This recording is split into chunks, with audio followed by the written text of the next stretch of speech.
Hawa ni waigizaji 9 waliomuigiza Yesu katika filamu mbalimbali ambazo ziliwahi kutoka huko nyuma. Nitakutajia majina yao pamoja na historia yao kwa ufupi, lakini pamoja na picha zao ukapata kuwatambua ni yupi ambaye aliukosha moyo wako. Utaniandikia komenti yako mwisho wa video hii baada ya kuwaona waigizaji wote ambao waliweza kuigiza filamu ya Yesu. Kupitia comment section utaandika ni yupi ambaye alikubamba. Yaani hata kama ungekutana naye siku ya leo, basi ungempa shilingi 100 akanunue pipi pale dukani kwa jirani yako Baba J. Mimi naitwa Daud Alexander Scott Rizzi. Hii hapa ni Blue House Dax Media. Namba 9, Jimmy Caviezel. Huyu ndiye mwigizaji aliyecheza kama Yesu Kristo katika filamu ambayo ilipewa jina The Passion of the Christ ambayo ilitoka mwaka 2004. Iliongozwa na Mel Gibson. Filamu hii inajulikana kwa kuonyesha kwa undani na kwa hisia kali za mwisho za maisha ya Yesu, hasa mateso na kusulubiwa kwake. Uigizaji wa Caviezel ulisifiwa sana kwa kuwa wa pekee na kweli uligusa mioyo ya watu. Alivumilia hali ngumu sana, lakini wakati wa utengenezaji wa filamu hiyo aliwahi kupigwa na radi, bega lake liliumia na pia alipata baridi kali wakati wa kurekodi sehemu ya kupigwa mijeledi. Filamu yenyewe ilipata mafanikio makubwa ya kifedha, lakini pia ilizua mjadala mkubwa kuhusu ukatili wake na ujumbe wake wa kidini. Hadi leo bado ana ushawishi mkubwa hasa katika jamii za Wakristo. Namba 8, Haz Sleiman. Haz Sleiman ni mwigizaji wa Kiasia, yani asili ya huko Lebanoni, ambaye alicheza kama Yesu Kristo katika filamu Killing Jesus ya mwaka 2015. Filamu hii ilitengenezwa na National Geographic na ilitokana na kitabu cha jina hilo kilichoandikwa na Billy O'Reilly na Martin Dugard. Historia yake kwa ufupi ni ipi? Filamu ya Killing Jesus inaeleza maisha ya Yesu kwa mtazamo wa kihistoria kuliko kidini. Inajaribu kuonyesha mazingira ya kijamii, kisiasa na kiutawala kipindi hicho, hasa utawala wa Kirumi, hali ya Kiyahudi na mvutano wa viongozi wa dini uliosababisha kuuawa kwa Yesu.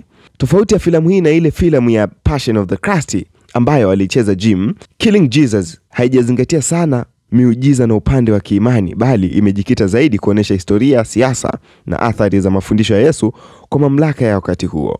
Haz Sleiman alisifiwa kwa kuonyesha Yesu kwa namna ya kibinadamu kupitia yeye upole na huruma, lakini pia msimamo mkali wa haki mbele ya viongozi dhalimu. Namba 7, Ian Cusick. Ian Cusick huyu aliigiza filamu ambayo ilipatiwa jina The Gospel of John, ambayo filamu hii historia yake kwa ufupi. Huyu mwigizaji alicheza kama Yesu Kristo katika filamu ya The Gospel of John iliyotolewa mwaka 2003. Filamu hii ni ya kipekee kwa sababu inafuata kwa ukaribu maandiko ya Kiinjili ya Yohana kutoka katika Biblia bila kuongeza au kubadilisha chochote kikubwa. Maandishi ya Injili hiyo yalisomwa kwa sauti, yani kwa njia ya narration, huku tukiona matukio yaliyofanyika kwenye screen. Historia fupi ya filamu hii ni ipi? Filamu ya The Gospel of John inasimulia maisha na mafundisho, miujiza, mateso na kifo pamoja na ufufuko wa Yesu kama yaliyoandikwa katika Injili ya Yohana. Tofauti ya filamu hii na filamu nyingine, Yohana anakazia sana uungu wa Yesu, upendo na uhusiano wake wa kipekee na Mungu Baba. Henry Ian Cusick alimuigiza Yesu kwa utulivu, hekima, mamlaka ya kiroho, akionyesha upande wa kimungu wa kibinadamu kwa usawa. Filamu ilipokelewa vizuri na Wakristo wengi kwani alijitahidi kuwa mwaminifu kabisa katika maandiko na vitu vyote hivyo alinukuu kutoka katika Injili ya Yohana.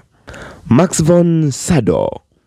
Max von Sydow ni mwigizaji wa Kiswedish aliyecheza kama Yesu Kristo katika filamu ambayo ilipatiwa jina The Greatest Story Ever Told iliyotolewa mwaka 1965. Hii ni moja kati ya filamu kubwa na za kifahari zilizowahi kutengenezwa kuhusu maisha ya Yesu. Historia ya filamu hii kwa ufupi. The Greatest Story Ever Told ni filamu ya muda mrefu zaidi, yani ilichukua muda wa saa 3 ukianza kuitazama kupitia television yako. Filamu hii inaeleza maisha ya Yesu Kristo kutoka kuzaliwa kwake pale Bethlehem ya Uyahudi, huduma yake ya miaka 3, miujiza aliyofanya hadi kusulubiwa na kufufuka kwake. Ilichukua mtazamo wa hadithi ya Injili kwa njia ya kisanii na ya heshima sana, ikiangazia maadili, upendo na wokovu. Max von Sydow aliweza kumuigiza Yesu na kumuonyesha kama mtulivu, mwenye hekima na wa kiroho sana, mtazamo wa kifalme na wa heshima alioendana na uzito wa filamu nzima. Licha ya kuwa na mazungumzo machache, uwepo wake ulileta athari kubwa kwenye hadithi. Filamu hii ilihusisha waigizaji maarufu wengi wa wakati huo na ilijaribu kuleta uzito na historia ya kiimani na kisanaa kwa pamoja. Jeffrey Hunter, huyu ndiye alicheza kama Yesu katika filamu iliyopatiwa jina King of Kings iliyotolewa mwaka 1961. Filamu hii ni mojawapo ya zile za awali zilizowahi kumuonyesha Yesu kama mhusika mkuu mwenye sauti, jambo lililokuwa tofauti na baadhi ya filamu za awali ambazo zilimuonyesha kwa heshima ya juu bila mazungumzo mengi. Historia kwa ufupi kuhusiana na filamu hii ya King of Kings ambayo iliigizwa na Jeffrey Hunter.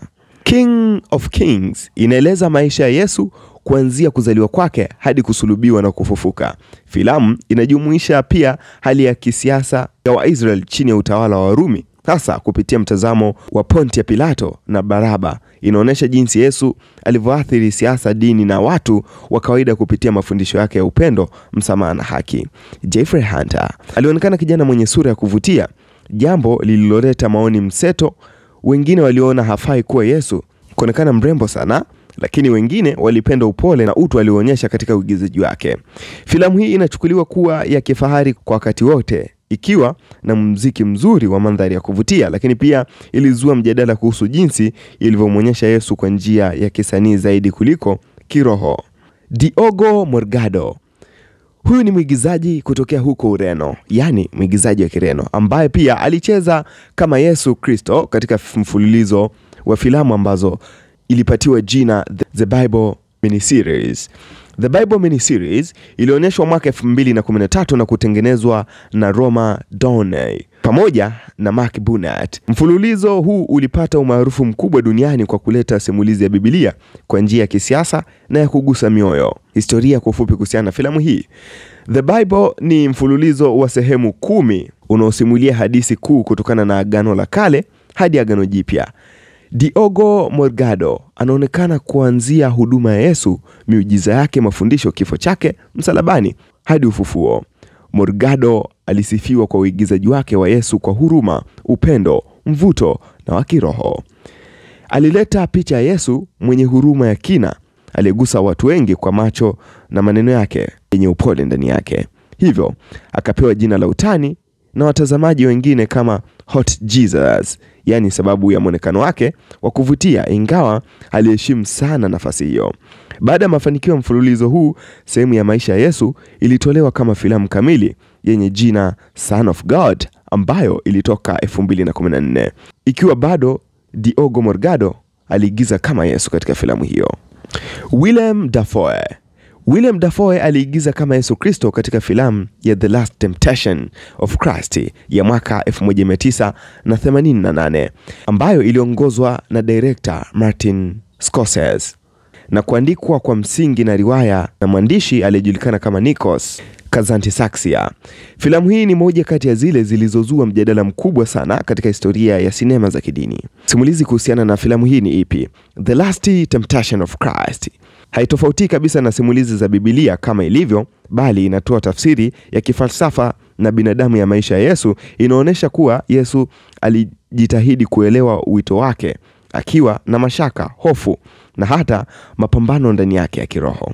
Sehemu yenye utata zaidi ambayo ilionyeshwa katika filamu hii ni majaribio ya mwisho Yesu alipokuwa msalabani, ndoto au maono ya maisha ya kawaida kama mwanadamu, kuoa, kupata watoto na kadhalika. Kabla hajakubali kikamilifu kusulubiwa, Willem Dafoe alicheza kama Yesu kwa njia ya kipekee sana, akitafakari, akihangaika, lakini mwisho wake akikubali jukumu lake la kuwa mkombozi. Filamu ilikusudiwa kuonyesha upendo wa kibinadamu wa Yesu kuliko ule wa kimungu. Filamu hii ilipingwa sana na baadhi ya Wakristo kwa maudhui yake na tafsiri zisizo za kawaida, kiasi cha kuwa marufuku katika baadhi ya nchi na kusababisha maandamano. Hata hivyo, wengine waliona kama kozi ya sanaa inayochunguza imani kwa undani na uhalisia. Namba 2, Robert Powell. Huyu aliigiza filamu ambayo ilipatiwa jina Jesus of Nazareth. Filamu hii ya kihistoria ya kidini iliyotoka mwaka 1977 ikieleza maisha ya Yesu Kristo kuanzia kuzaliwa kwake, kufa na kufufuka kwake. Ilichukua sura za mfululizo wa television na imekuwa kati ya filamu mashuhuri zaidi kuhusu maisha ya Yesu. Robert Powell aliteuliwa kuigiza kama Yesu kwa sababu ya uso wake na kipekee pamoja na uwezo wake wa kuigiza kwa uzito na utulivu. Uigizaji wake ulivutia watu wengi hadi leo. Sura yake bado hutumiwa kwa mfano wa Yesu katika picha na kazi mbalimbali za kidini. Namba 1, Brian Deacon. Brian Deacon ni mwigizaji kutokea huko katika nchi ya Uingereza anayejulikana zaidi kwa kuigiza kama Yesu Kristo katika filamu ambayo filamu hii ilipewa jina The Jesus, ambayo filamu hii ilitoka mwaka 1979. Hii ni moja kati ya filamu maarufu sana duniani kuhusu maisha ya Yesu, lakini pia filamu hii inajulikana kwa kutafasiriwa katika lugha nyingi zaidi kuliko filamu zingine zote ambazo zilishawahi kumuigiza Yesu. Historia ya filamu hii kwa fupi. Ilipewa jina Jesus, ilitoka mwaka 1979. Lakini mwigizaji wa filamu hii alijulikana kama Brian Deacon. Mwongozaji John Krish pamoja na Peter Sykes. Usika wake kama Yesu ulimtambulisha sana duniani. Na mpaka hivi leo akipita mtaani, Brian Deacon huwa watoto wanamuita Yesu, Yesu. Aliwaambia mara kadhaa, msiniite Yesu. Mimi sio Yesu, mimi ni mwigizaji tu.